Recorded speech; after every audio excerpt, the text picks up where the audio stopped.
Hello everybody, thanks for checking out this new houseplant unboxing video. If I counted correctly, there should be a total of 14 new plants in this box. So let's have a look together.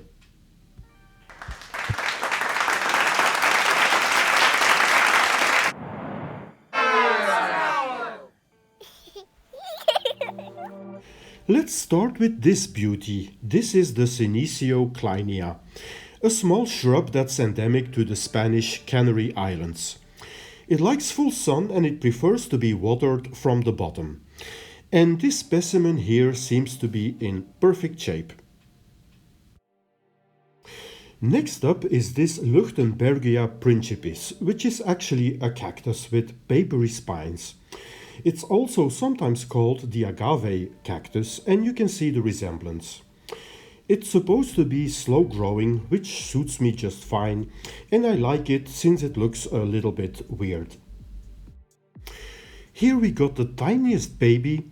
It's called a Drimiopsis maculata, also called the leopard plant, which is endemic to southern Africa.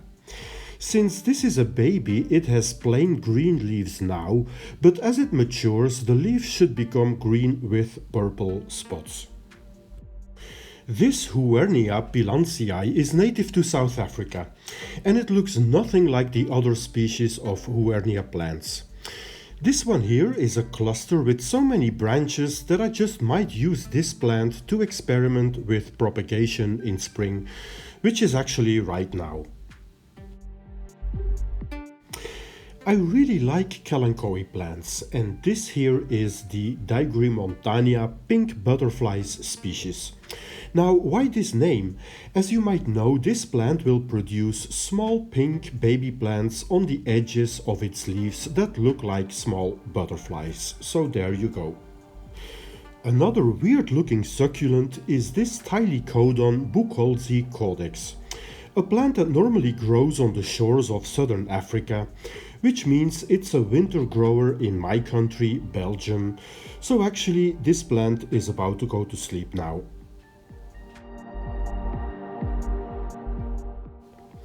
Here we got the Monadenium ritchiei nyambense, which is a cute succulent from Kenya. Now it's not a cactus, so as you can see it has no spines, but on the other hand it can grow green leaves on top in the growing season.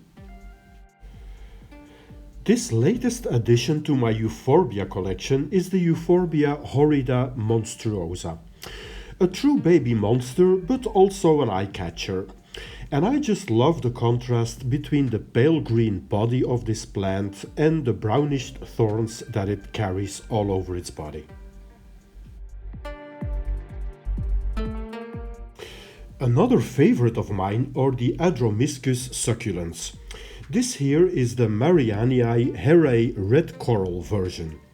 Now it does look like coral indeed, and if this plant gets full sun, the wrinkly leaves will turn red or purplish eventually.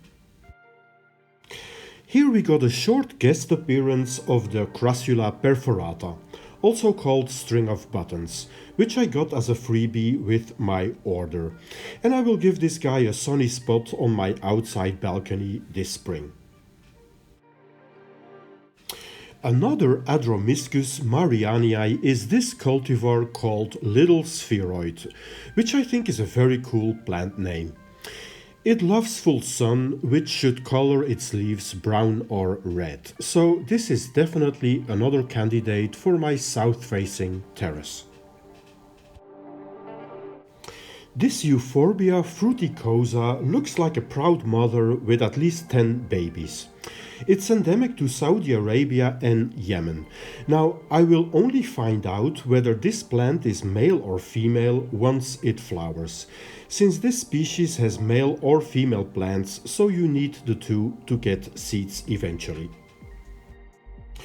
This mini tree here is the Alluaudia procera, native to Madagascar, where it can grow as a tree up to 10 meters high, and it's being used in Madagascar to actually build houses, which, let's face it, probably won't happen under my care.